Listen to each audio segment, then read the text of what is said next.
malam semuanya yang ada di studio, yang ada di rumah. Saya mau cerita tentang sesuatu. Jadi setiap hari itu saya menyiksa seseorang. Setiap pagi saya tuh menyiksa seseorang sampai orang tersebut sebenarnya putus asa karena nggak bisa ngelawan saya. Ya. Dan siksaan ini adalah siksaan yang terjadi secara fisik yang sangat amat berat. Dan siksaan ini saya lakukan terhadap anak saya sendiri yang masih berusia 10 tahun. Bayangkan, setiap pagi saya harus memaksa dia untuk bangun jam 5 pagi. Kalau dia nggak bangun, saya goncang-goncang badannya. Kalau masih tidur, saya cipratin air mukanya. Saya gendong sampai berdiri, sampai dia bangun. Matanya masih kriap-kriap, masih nggak enak badannya, matanya masih bengkak. Saya suruh dia untuk mandi. Dan sudah mandi pun masih ngantuk. Duduk di kursi, dia tidur, saya bangunin lagi. Lalu saya antar dia ke sekolah, masuk jam pelajaran pertama dengan keadaan yang sebenarnya hampir 70% anak di sekolah tersebut dalam keadaan ngantuk. Saya nggak ngerti gimana caranya dalam keadaan ngantuk, anak-anak yang masuk sekolah bisa menerima pelajaran tersebut. Now, here is the thing. Basic pendidikan saya adalah psikologi dan saya mempelajari tentang human behavior manusia dan teori perkembangan manusia. Kita tahu bahwa namanya manusia itu butuh tidur selama 8 jam katanya ya.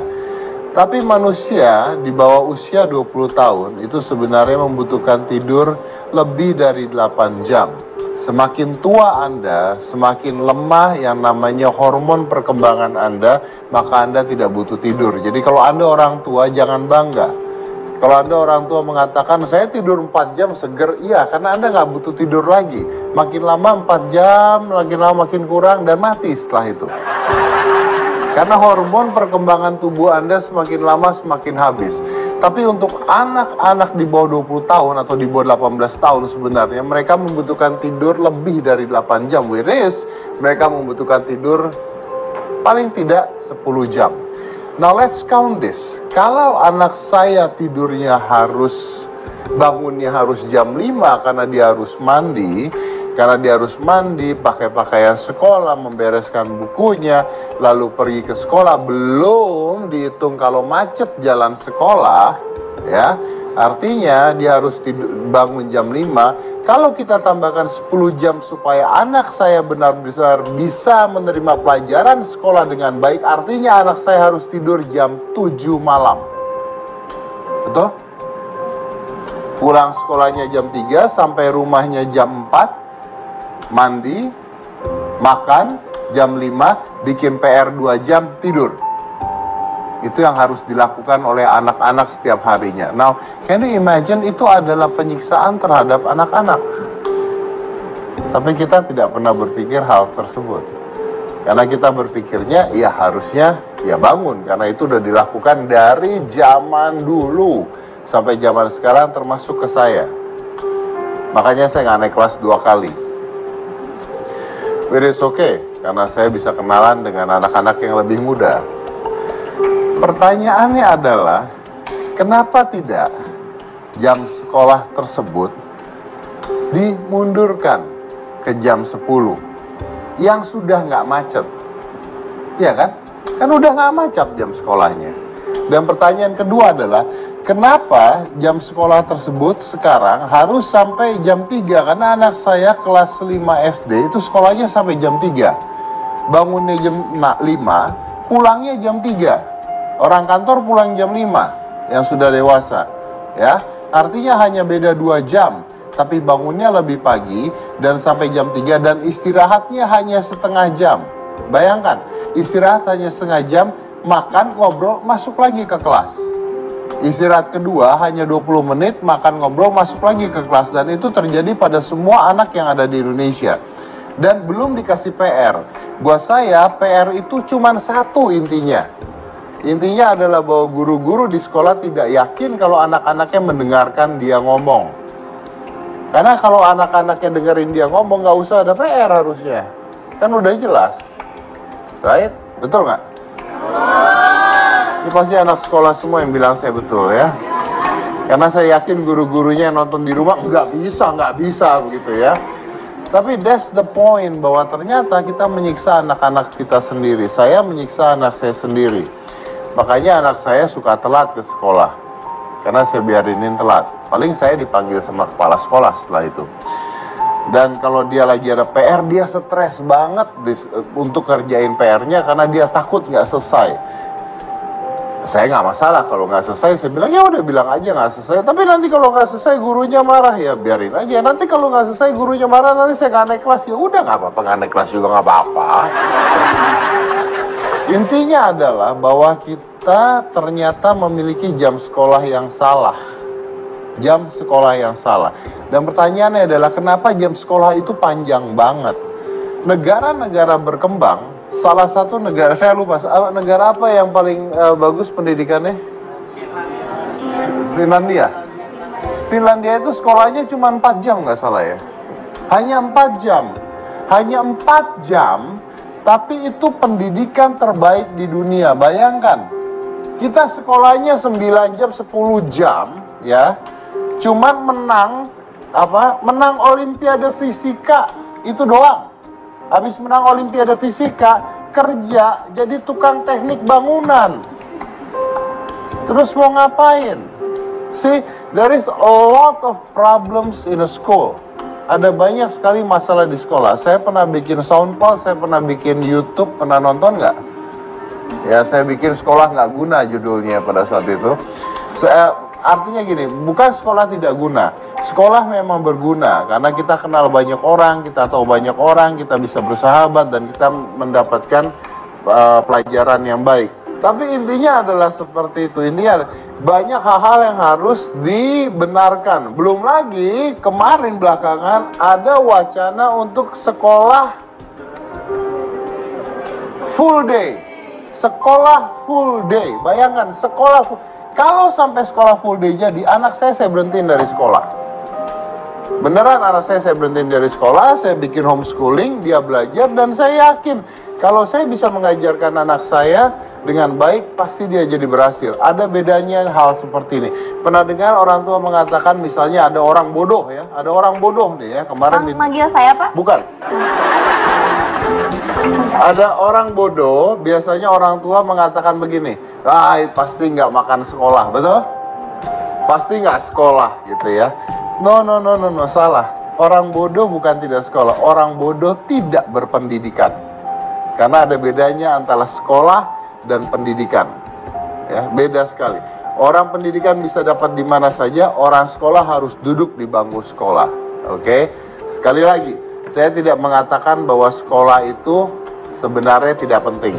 Penting, tapi banyak yang harus dirubah dari sekolah. Bintang tamu kita pada hari ini adalah orang yang sukses.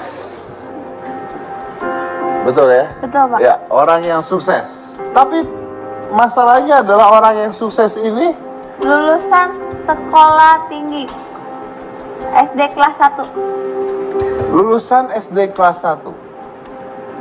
Nah, kenapa bisa sukses? Ingat, artinya bukan bahwa Anda lulus SD kelas 1 terus berhenti sekolah ya. Enggak. Ini adalah contoh-contoh orang yang giat sekali bisa mendapatkan kesuksesan apapun jenisnya. Dan kita langsung aja undang, ini adalah Bapak Sanawi. Bapak Sanawi.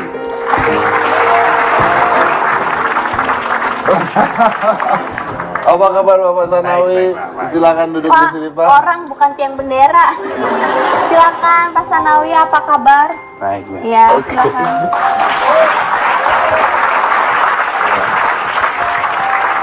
Ya, satu pertanyaan dulu, betul Bapak Sanawi ini adalah lulusan kelas 1 SD, Pak? Betul, Pak. Hanya kelas 1 SD ya, Pak? Iya, Ya? Pak. Oke, tapi sebelum kita mulai, kita lihat dulu, ini adalah kehidupan sehari-hari dari Bapak Sanawi.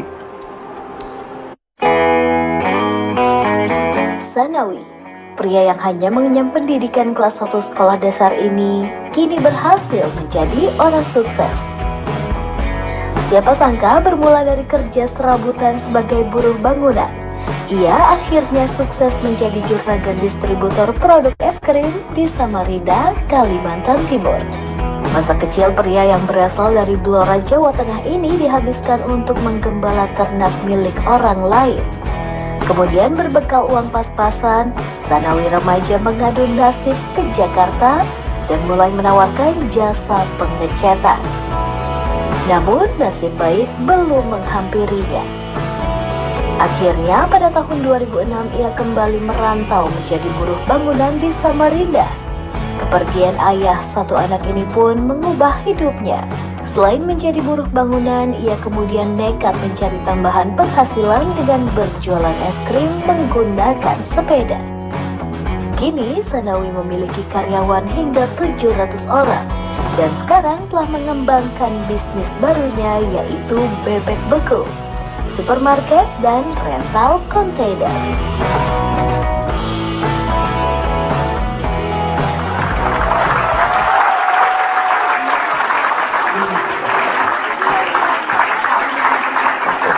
Nah, Bapak Sanawi ini bukan karena pengen sekolah cuma kelas 1 ya? Iya, Pak. Tapi karena Merupakan dari keluarga yang mohon maaf miskin saat itu. orang miskin kok mohon maaf.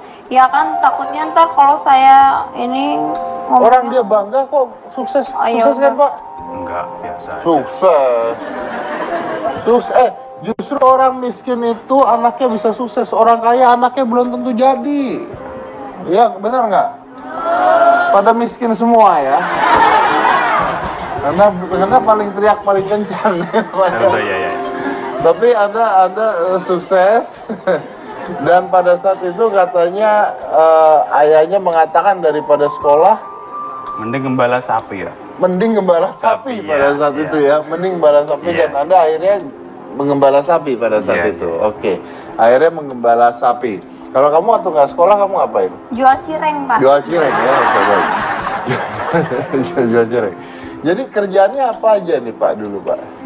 Saya dulu tuh kerja di bangunan, Kuli bangunan. Iya, angkat-angkat semen gitu Angkat-angkat semen. ya. Oke, lalu Habis itu terus jualan es, Pak.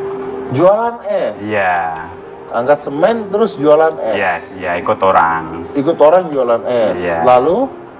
Lalu terus berkembang jualan es, terus kepengin jadi gini aja deh, pokoknya dari kuli jualan es gitu aja ya. Iya, jadi kuli Nanti jualan saya es. bahas bagaimana jalan suksesnya. Tapi saya pengen tahu dari kuli berhenti terus jualan es.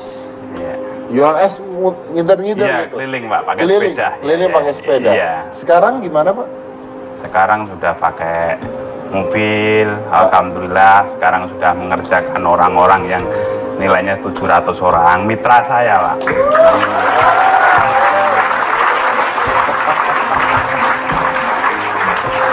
Dari kuli jualan es keliling dan sekarang sudah memiliki 700 karyawan Bukan dengan karyawan, Pak, mitra. 700 mitra ya. Nah, ini kalau orang sekolahan bilangnya karyawan, ini bilangnya mitra. 700 mitra dengan omset Omset ya, Pak, ya? Ya 1,5, Pak. berapa? 1,5 per bulan. 1,5 apa? Miliar, Pak. 1,5 miliar.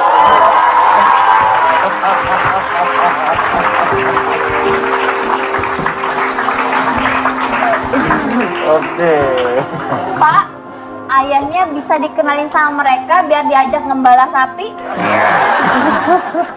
Kita jadi pengusaha. Tapi Itu karena kepepet aja, Mbak. Justru karena orang kepepet itu biasanya jadi Nggak ada pilihan lain tuh, Pak. nggak ada pilihan Nggak ada lain. pilihan Jadi selain apa yang ada itu dikerjakan. kerjakan terus dengan jujur hati, tulus, hati yang senang, kerja terus gitu aja. Sampai sukses. Iya, gitu aja. 1,5 miliar, wah, 1,5 miliar loh, bayangin. Lulus kuliah gaji 2 juta. Oke.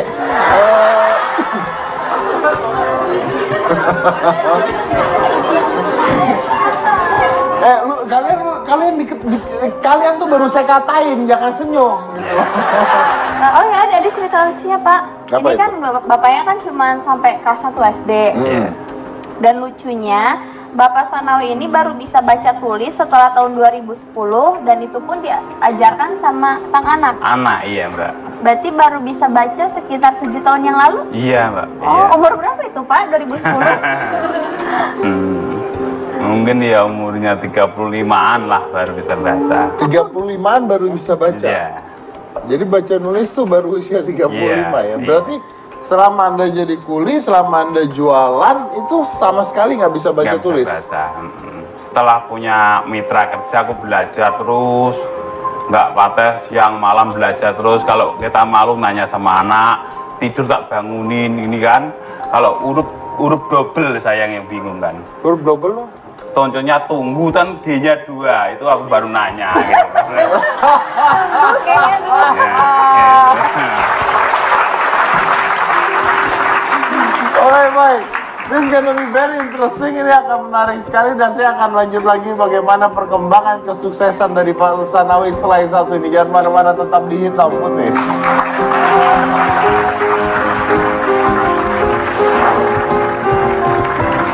Saya kan bawa sepeda depan pintu kan gitu kan, kling kling kling, balik kan gitu kan, wah kan gitu. Habis itu pergi berisik anaknya itu, pak, oh iya tungguin anaknya, bapaknya nggak suka saya tapi anaknya. Anaknya mau.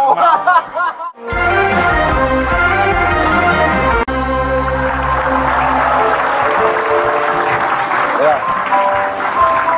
Kita kembali lagi di Hitam Putih. Ini adalah Bapak Sanawi ya. Kalau misalnya Anda tadi tidak lihat, Bapak Sanawi ini adalah seorang pria lulusan 1 SD, kelas 1 SD yang pernah bekerja membanting tulang jadi kuli bangunan, lalu jualan es, menjajakan esnya ke rumah-rumah orang, dan akhirnya sekarang punya sebuah perusahaan dengan mitra 700 orang dan omset 1,5 miliar. 1,5 miliar. Tapi beliau ini baru bisa baca tulis kapan tadi? 2010. Tahun 2010. Tahun 2010 ya. Iya. Tahun 2010. Oke. Baca tuh baru ya, baru bisa. Baru, Pak. Itu Baru. aja belum lancar, Pak. Aduh. Maaf nih Pak ya, saya Iya. kalau boleh sombong ya, saya bisa baca sekitar 12 bahasa. Iya. Nggak ngerti tapi ya, saya baca 12 bahasa. Nah, di sini ada anaknya, di sini ada mana anaknya coba? Sekarang sekolahnya apa? SMP. SMP. Iya. Oke. Bangga nggak sama bapak? Bangga. Kenapa bangga? Walaupun nggak lulus sekolah, tapi wawasannya sangat luas. Kamu ngapain sekolah?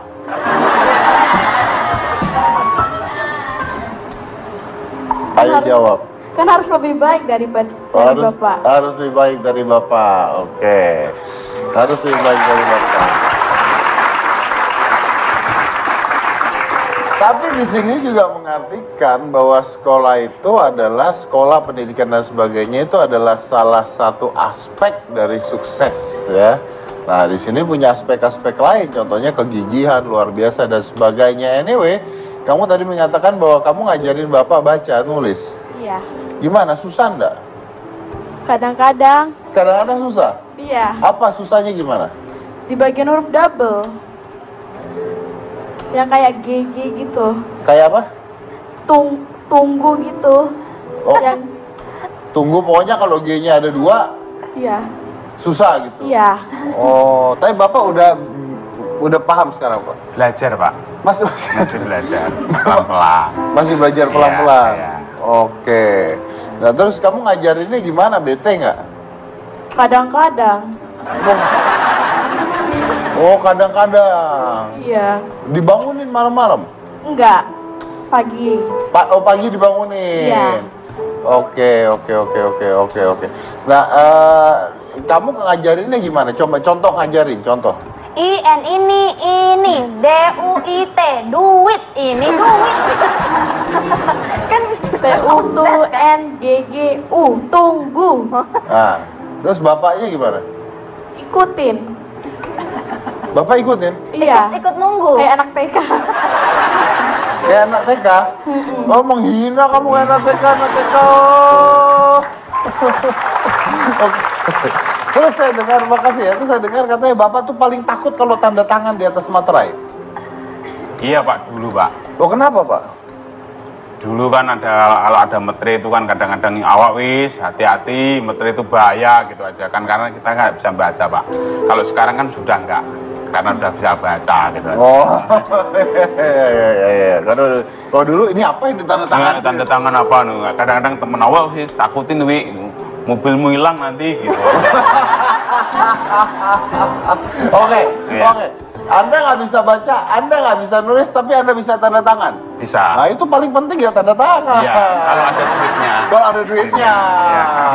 Iya. Tapi katanya dulu pernah merantau ke Jakarta, terus nangis katanya Pak. Iya. Kenapa Pak? Kalau orang satu kampung itu kan sering merantau ke Jakarta. Satu kampung merantau ke Jakarta, termasuk Anda? Iya, tapi saya tuh numpang tuh ke Jakarta kan, gitu kan. Oh. Orang tuh nggak mau, setiap tanyain nggak tahu nggak mau gitu loh. Oh, nggak mau menumpangin Anda? Karena? Karena paling miskin dan paling jelek sendiri kok, gitu loh. Sampai terminal aja ditinggal bang, gitu loh, itu. Itu cerita yang paling pahit itu bang. Gitu.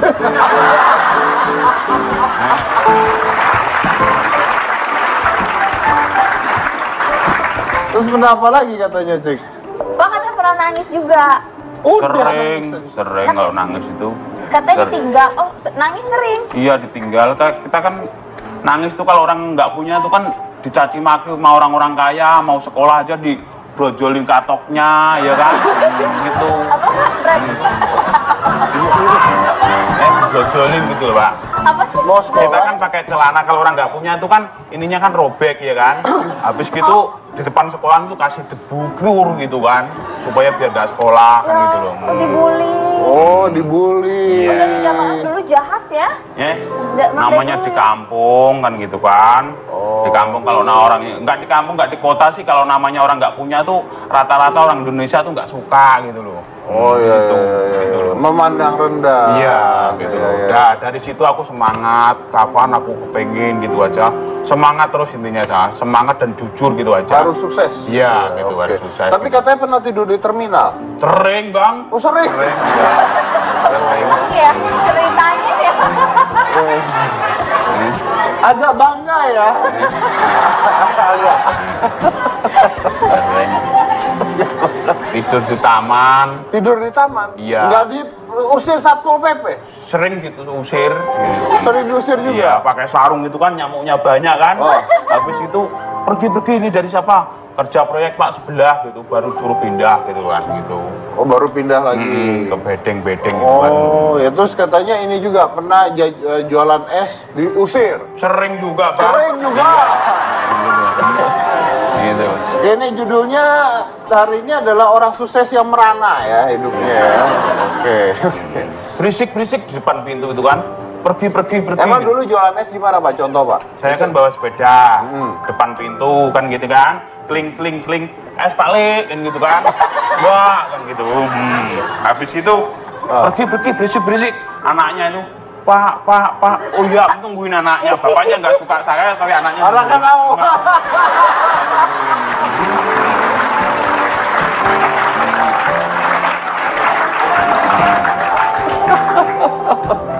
Deketin anaknya ya, bener. Iya, deketin anaknya. Bener. Akhirnya dibeli Pak. Kadang-kadang beli, kadang-kadang enggak. Takut sama bapaknya, awas kalau nanti beli kan gitu kan. Emang berapa duit sih esnya Pak? Dulu 1.000. Oh dulu 1.000. Oh. Baru sekarang ini 2.000. Sekarang Bapak bawa esnya nggak? Enggak. Ah, pelit. Oke. Mungkin kaya karena pelit tuh ya. Terus katanya pada saat ke Jakarta jadi tukang apa Cik? Rongcet. Tukang bangunan kan nggak ada kerjaan Pak. Saya kan nyari kerjaan di perumahan-perumahan gitu kan. Saya nggak punya bekal-bekal apa kan gitu kan. Saya bunyi tadi, wrong chat. Apa nih Pak? Aku bilang gitu kan. Borong ngechat, aku bilang gitu. Tapi kalau ada orang teriak-teriak gitu di rumah juga gue usir sih sebenarnya. Soalnya agak kedengeran copet gitu. Borong ngechat maksudnya ngechatin rumah? Iya, ya pagar-pagar kotor-kotor tak chat gitu kan. Gitu. Sukses itu, banyak yang pakai enggak? Enggak juga ya, oke.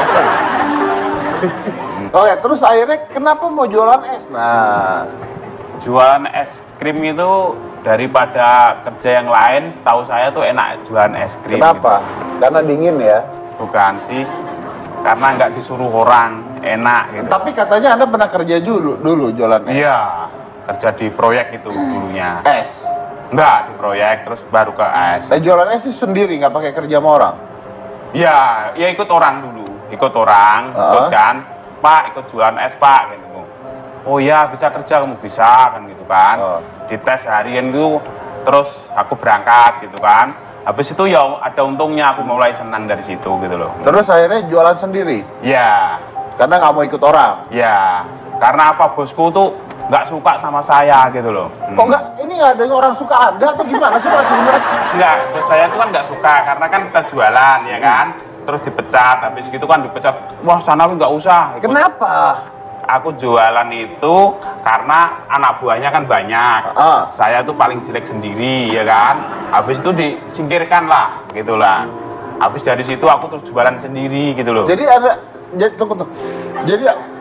Jadi Anda ini diusir, ya, nggak ditumpangin orang, ya, ngechat nggak laku, ya. itu karena jelek. Iya. Jarang mandi katanya. Karena jelek dan jarang mandi. Iya. Tapi punya istri kan? Punya. Iyalah, punya anak.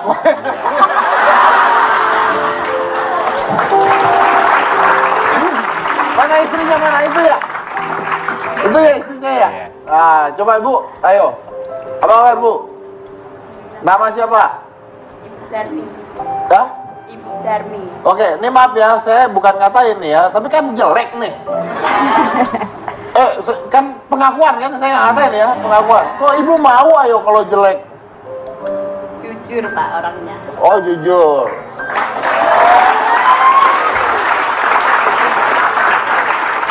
Nikahnya kapan, Bu? Nikahnya waktu masih Tahun 2002. masih kerja apa? Proyek. Tuh, berarti masih dari susah itu? Iya, dari nol. Dari nol? Iya. Anda dulu kerjanya apa? Udah habis sekolah Sekolah apa? SMP. Anda sekolah SMP dinikahin sama tukang proyek? S2.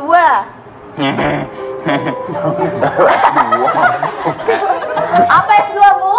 SD kelas 2. Oh. Mesti pancing dong. Oke.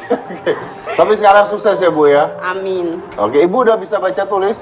Bisa. Dari dulu? Dari dulu. Oh, dari dulu? Iya. Bapak aja nggak bisa? Iya, sang balas SMS kita.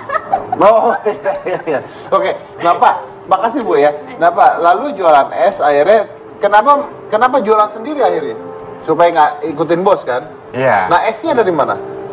Dari sebelah. Kita kan beli. Ini kan anak buah. Karena anak buah ini jengkel sama kita, aku beli sama anak buahnya, gitu loh. Numpang dari sebelahnya beliin sama ini ya. Aku beli di situ nggak boleh karena jengkel sama saya, gitu aja gitu loh. Oh, jadi gimana? Contohnya Bapak punya anak buah. Saya punya anak buah nih. Iya. Bapak nggak suka saya, ya kan? Terus anak buah ini tak suruh beli ke Bapak. Nah, anak buah ini dijual ke aku gitu. Berarti aja. dia udah untungin dong anak buahnya itu? Iya, udah untungin apa enggak tahu, yang penting aku bisa kerja kan gitu loh. Oh, nah kok sampai sekarang masih beli? Enggak, sekarang udah ada. Buat sendiri? Enggak, ada dari supplier sekarang, supplier yang gede. Ada supplier yang gede? Iya. Oh, berarti Anda nggak buat sendiri esnya nih? Enggak. Nggak buat sendiri? Enggak, ya. Oke. Lalu katanya punya minimarket? Ya? Iya. Punya minimarket, terus punya apa lagi? Punya sewa kontainer. Minimarket sewa kontainer. Kontainer, jual bebek, jual ayam, gitu aja. Nyambungnya jual bebek sama ayam gimana Mas? Kan sama-sama punya pendingin. Kita kan punya gudang kontainer. Ini kan kalau pendingin namanya pendingin kan. Itu tak masukin bebek beku, ayam beku. Gitu. Mati. Oh.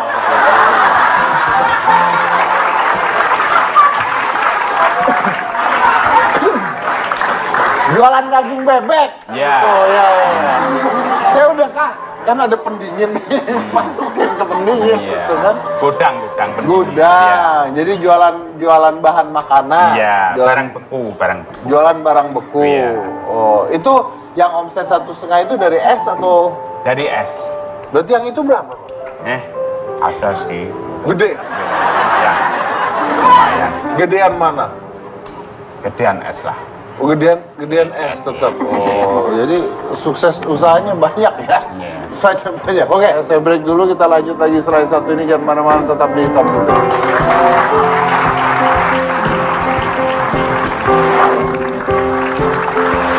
Berangkat lagi ke Glodok. Ada Saya mereknya? titipin, ya, saya merekin kan. Ini udah ada merek nih. Ini cuma satu, ada banyak di pabrik banyak bilang gitu. Di pabrik banyak gitu kan. Padahal ya cuma 5 gitu.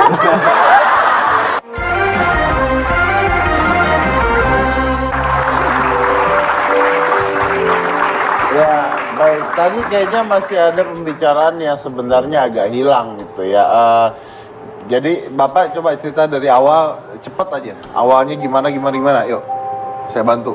Saya dulu kerja di proyek. Oke. Ya, kepengin jadi tukang es karena di proyek itu lebih untung, lebih gede tukang es, ya kan. Terus aku kepengin jadi orang sukses, kepengin lagi jadi orang kaya karena saya di kampung tuh dihina-hina aja, kepengin gitu aja kan gitu loh.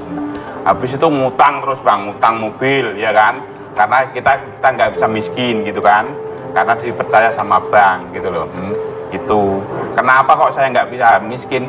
Karena kita paling miskin kan nggak bisa miskin lagi Bang. Terus lanjut ngutang terus gitu aja. Ngutang mobil, ngutang apa gitu? Ngutang mobil aja Bang. Untuk jualan es. Untuk jualan es. Iya. Dari situ terus kok bisa karyawan terus karena sukses? Karena sukses. Wah, mobilnya Anawi berapa? 30. Sekarang di provinsi mana? Di Pontianak ada, di Makassar ada, gitu aja sih Bang, gitu loh. Oh, nah kok bisa dipercaya sama bank untuk ngutang itu semua? Tak kasih itu rekening saldo kuno, saldoku, aku bilang gitu.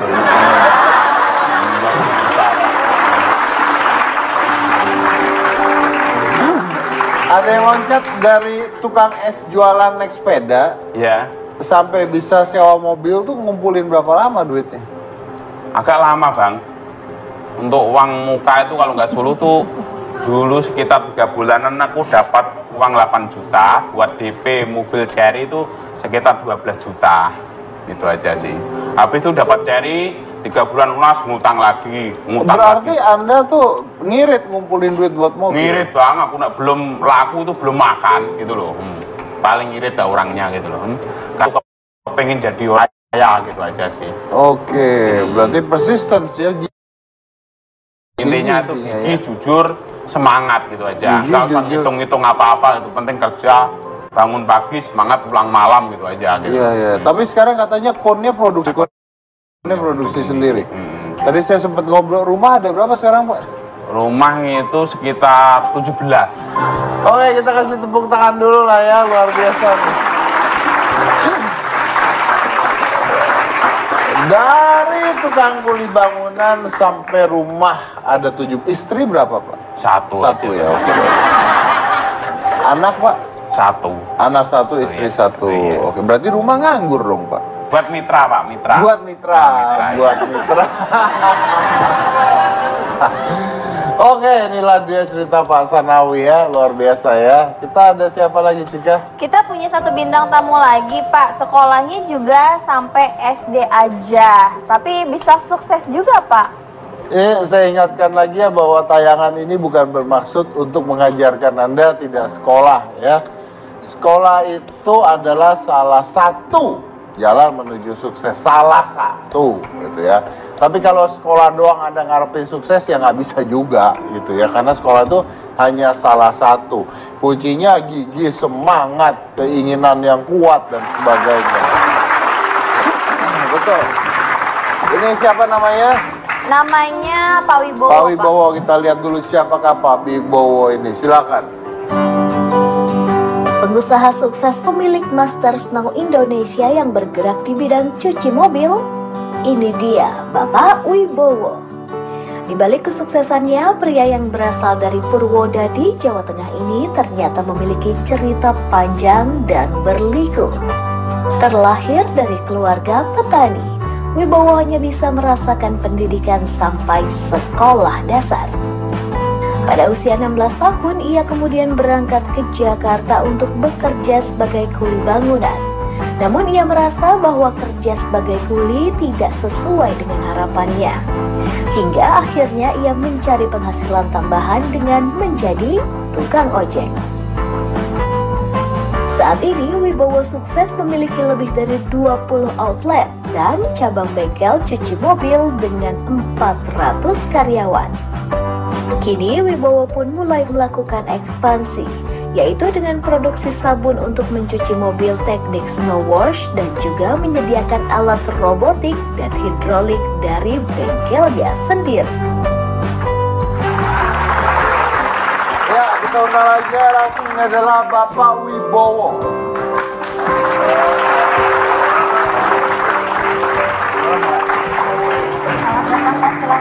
Silakan Bapak di sana, Pak. Oke. Apa kabar? Sama seperti tadi, Bapak lulusan apa, Pak? SD, Bang. Kelas? Lulus SD. Oh, SD lulus. ya. Lulus SD itu kelas 6 lulus. Lulus. Oke, kenapa cuma sampai SD, Pak? Ya, waktu lulus ya, pada waktu 94 tuh bilang sama orang tua, udahlah nggak usah sekolah, nggak ada biaya. Gitu. Oh, nggak ada biaya. Oke, lalu lulus SD tidak ada biaya, artinya orang tua dalam keadaan tidak mampu ya. Betul. Nah, lalu Anda kerja apa? Coba ceritain detailnya. Jadi waktu itu habis sekolah tuh cuma karena bilang nggak lanjut SMP ya, di rumah tuh cuma 3 hari gitu ya. Di rumah? Jadi setelah lulus tuh cuma 3 hari, habis itu kerja di masih satu kabupaten di lain desa gitu. Kerja tahun 94 tuh dengan upah 1.500 bikin genteng. Bikin genteng? Iya. Oke, lalu? Nah, setelah itu 3 tahun, terus dengar-dengar ya, teman-teman kan seumuran ke Jakarta gitu ya kan. Di Jakarta bagus, banyak mobil, banyak gedung kan gitu. Wah, penasaran juga kan. Akhirnya ya saya ikut ke Jakarta gitu. Nah, sampai di Jakarta kerja bangunan sekitar 1-2 tahun. Nah, kebetulan proyek itu bawahnya ada pangkalan ojek gitu ya. Lalu saya lihat kok enak ya kerja ngojek, cuman duduk nanti nganterin penumpang bawa motor gitu kan, kayaknya enak nih kan. Saya nimbrung aja ke pangkalan beli minuman gitu kan, tanya-tanya, bang kalau mau ngojek gimana gitu kan. Oh ya itu bisa sewa motor. Sewa motor. Ya, caranya gimana? Ya sehari 5.000 taruh KTP aja gitu. Padahal waktu itu belum bisa naik motor. Hah? Belum bisa naik motor. Oh, luar biasa. Ya nekat aja. Mana yang punya motor saya mau ngejek gitu loh. Karena di proyek ini udah panas apa semua, pengen enak juga kayak tukang ojek itu gitu loh. Ojek lah. Ojek, ya. Nggak bisa naik motor? Belum bisa, belajar dulu. Belajar dulu. Ya. Oke, lalu? Sering juga bawa penumpang jatuh. Nggak, ya? Bawa penumpang jatuh juga. Nah, lalu di situ juga ada masalah lagi ngojek kan. Karena saya pun masih kecil ya, umur di bawah 20 tahun kan. Ngojek sering di ini olok-olok, kamu anak kecil pulang sono gitu kan. Mikir lagi, wah nggak enak ternyata ngojek gitu kan. Habis itu tanya-tanya sama penumpang, kebetulan saya ngojeknya tuh di bawah apartemen gitu ya. Tanya-tanya, Pak ada kerjaan nggak gitu kan. Ada yang nawarin koran, lalu lapor koran ini juga apa, kita harus bangun pagi, hujan-hujan harus berangkat. Akhirnya tanya-tanya terus, akhirnya ada yang nawarin cuci mobil gitu loh. Cuci mobil di area parkir apartemen, bawa ember gitu kan. Nah, lama-lama ada yang nawarin lagi gitu, nawarin akhirnya saya sewa lot parkir untuk buka cuci mobil gitu. Sewa lot parkir buat buka cuci mobil. Cuci mobil, betul. Oke, terus? Nah, setelah itu saya cari tahu terus ya, karena saya udah dari kampung ya kan, nggak sukses-sukses, setiap pulang kampung di Jakarta 2 tahun 3 tahun gitu-gitu aja, apa yang didapetin kan gitu. Saya kan panas juga gitu kan. Wah, ini setiap pulang kita gitu-gituin kan. Akhirnya bagaimana saya bisa jadi sukses gitu loh, atau punya duit gitu. Nah, kalau di apartemen itu kan cucinya malam, jadi mulai jam 2 sampai jam 12. Nanti saya paginya keluar lihat cuci-cuci yang besar tuh gimana sih, biar bisa besar gimana kan gitu. Lihat di salah satu cucian saya mikir bagaimana ya caranya saya biar punya cucian sebesar ini. Terus? Dan pakai alat-alat gitu, alat hidrolik itu. Lalu daripada saya cuma duduk aja, saya punya inisiatif gitu kan, beli sampo ke orang, kita jual pakai motor, muter, kita tawar-tawar. Sampo? Ya, sampo mobil. Terus? Nah, kita tawar-tawaran ke tempat-tempat cuci mobil gitu kan. Nah, dari situ kita banyak belajar. Lalu Banyak belajar, ada yang ditawari, ada yang mau, ada yang enggak. Nah, kebetulan salah satu cuci mobil ini pemiliknya baik gitu kan, mau nemuin saya, ngobrol-ngobrol, lalu beli sampo kan. Nah, terus setelah itu saya lihat salah satu alat yang disebut sekarang tabung snow ya, snow wash. Ya, snow wash. Yang sekarang master snow itu rusak di gudang. Lalu saya lihat ini apa sih, alat apa sih kok tabung aja gitu. Lalu saya bilang sama pemiliknya, Pak, ini kenapa nggak dipakai? Oh, itu udah rusak gitu kan. Oh gitu ya. Lalu, Pak, ini boleh nggak saya tukar sampo gitu? Ya udah, bawa aja lah, toh itu udah rusak gitu kan. Akhirnya tabung saya bawa pulang, saya penasaran nih, ini alat apa sih dalamnya kok bisa keluarin sampo bagus kan gitu. Akhirnya saya belek, oh ternyata nggak ada teknologi yang terlalu inilah, rumit ya, lah. nggak rumit lah. Lalu akhirnya saya bikin. Anda bikin? Bikin sendiri. Bikin sendiri? Iya. Lalu? Nah, bikin, saya kombinasi jual sampo sama tabung keliling lagi. Oh, jualan lagi? Jualan lagi. Akhirnya saya kan mikir ya, kok lama nggak laku kalau kita keliling door to door gitu loh. Akhirnya saya titipkan ke salah satu pasar teknik di Jakarta gitu kan. Dititipin aja orang nggak mau gitu kan. Kenapa? Saya bilang kenapa nggak mau, nggak ada mereknya gitu loh. Lalu saya pulang lagi, kok nggak mau ya. Saya lihat pas pulang, lihat ada tulisan gitu kan, master gitu kan. Lalu saya bikin aja merek sampai rumah, Master Snow gitu. Oke, lalu? Ya, setelah itu berangkat lagi ke Glodok. Ada saya mereknya? titipin, ya, saya merekin kan. Ini udah ada merek nih. Ini cuma satu, ada banyak di pabrik banyak bilang gitu. Di pabrik banyak? Banyak gitu kan. Padahal ya cuma 5 gitu.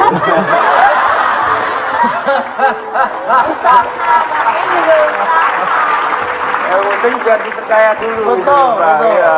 Lalu? Habis itu mau gitu kan. Mau, terus?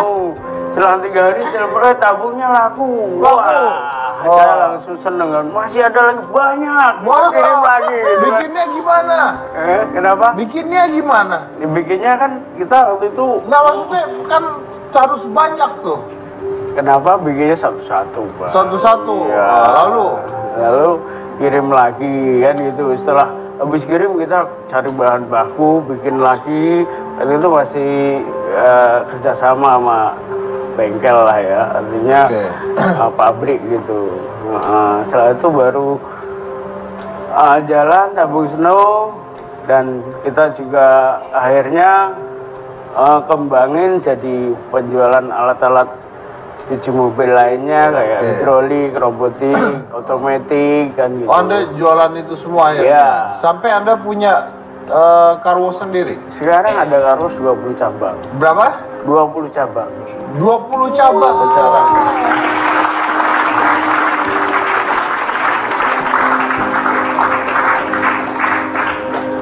Mitra kerjanya berapa, Pak? Ada 400. Ada 400. 400. Omsetnya berapa, Pak? Lumayan lah Bang. Rata-rata satu outlet itu bisa sebulan 150 sampai 200. Satu outlet 150 sampai 200. Iya, 20 cabang berarti bisa 2 eman. kurang lebih. Kurang lebih ya.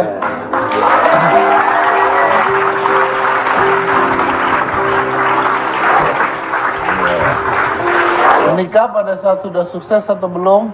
Belum. Belum, waktu jadi apa? Tukang ojek. Tukang ojek? Iya. Oh, tukang ojek. Oh, yang Terus? korban jatuh itu kali, Pak. Pak, jatuh terus dipegang tatap-tatapan.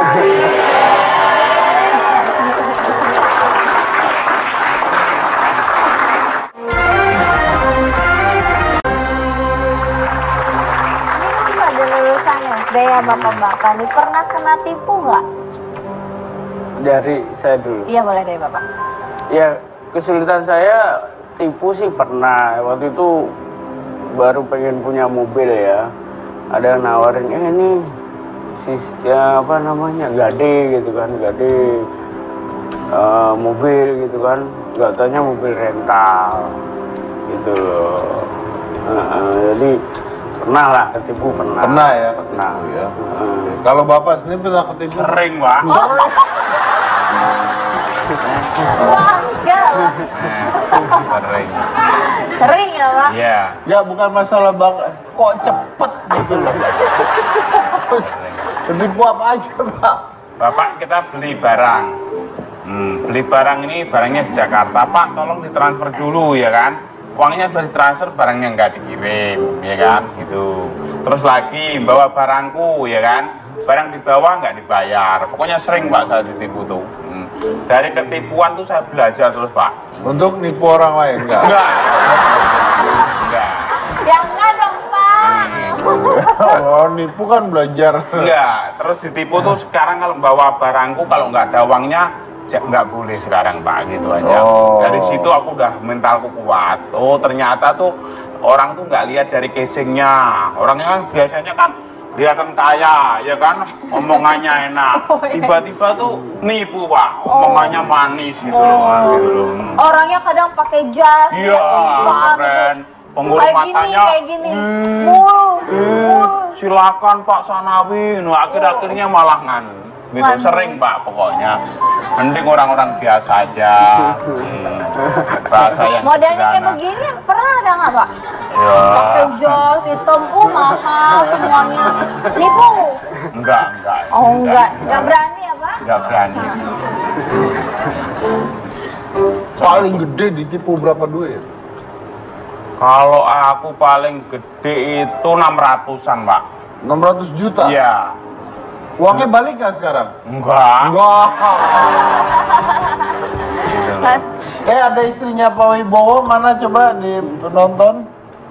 Menikah pada saat sudah sukses atau belum? Belum. Belum, waktu jadi apa?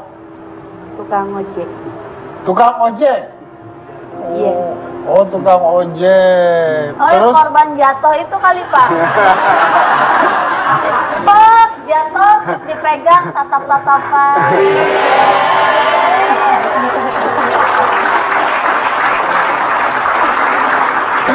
Orangnya seperti apa sih Pak Wibowo nih? Sayang sama keluarga.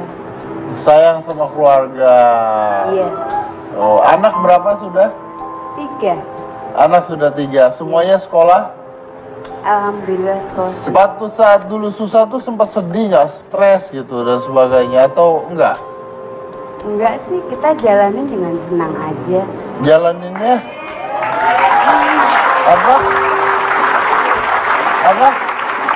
Kita jalaninya dengan senang aja, Jalannya dengan senang aja. senang gembira gitu. Luar biasa. Jadi beliaulah yang menemani Anda dari susah hingga sukses ya Pak ya. Dari susah hingga sukses.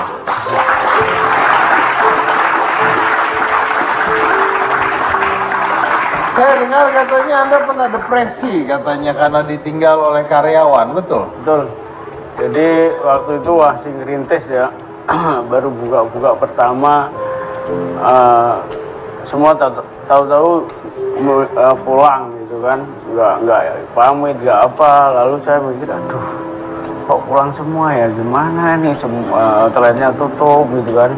Lalu saya keluar rumah ya kan, mau kemana ya kan, kita akhirnya saya ke salah satu sahabat saya, teman saya, minta saran bagaimana kok saya tinggal anak buah saya, kurang apa ya kalau ngelola perusahaan tuh seperti apa kan gitu.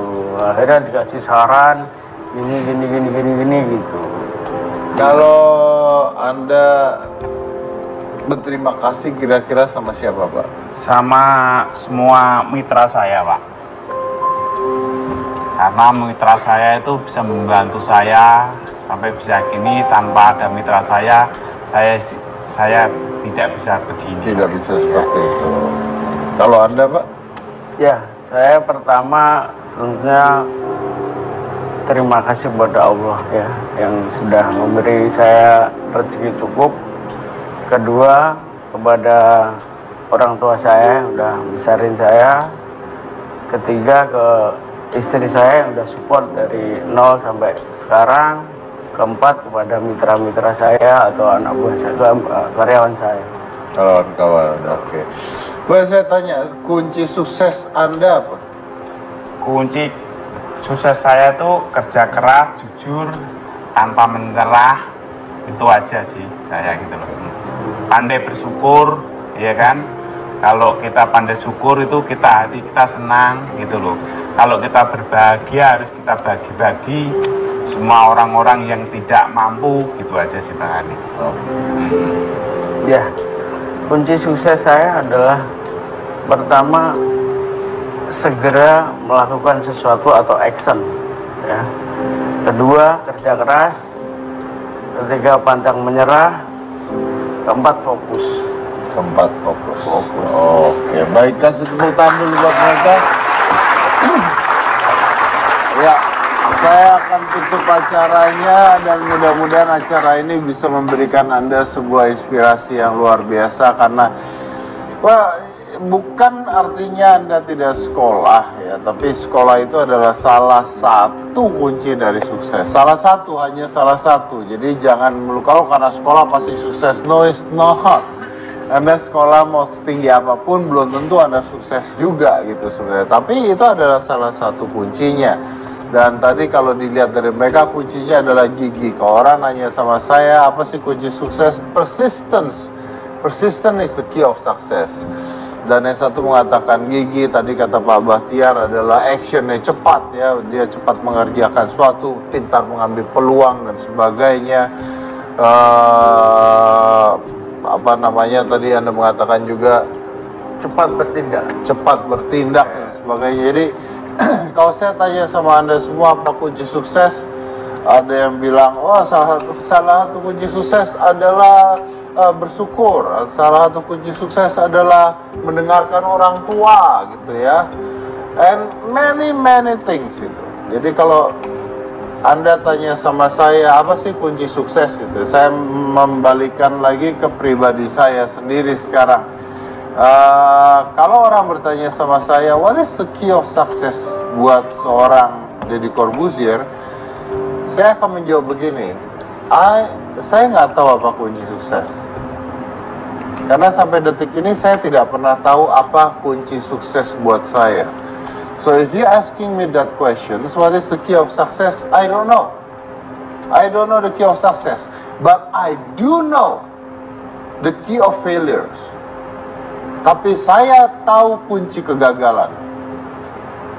What is the key of success? I don't know. But the key of failures, is when you giving up. That's the key of failures. Saya dari Komisi Cika Jessica, inilah hitam.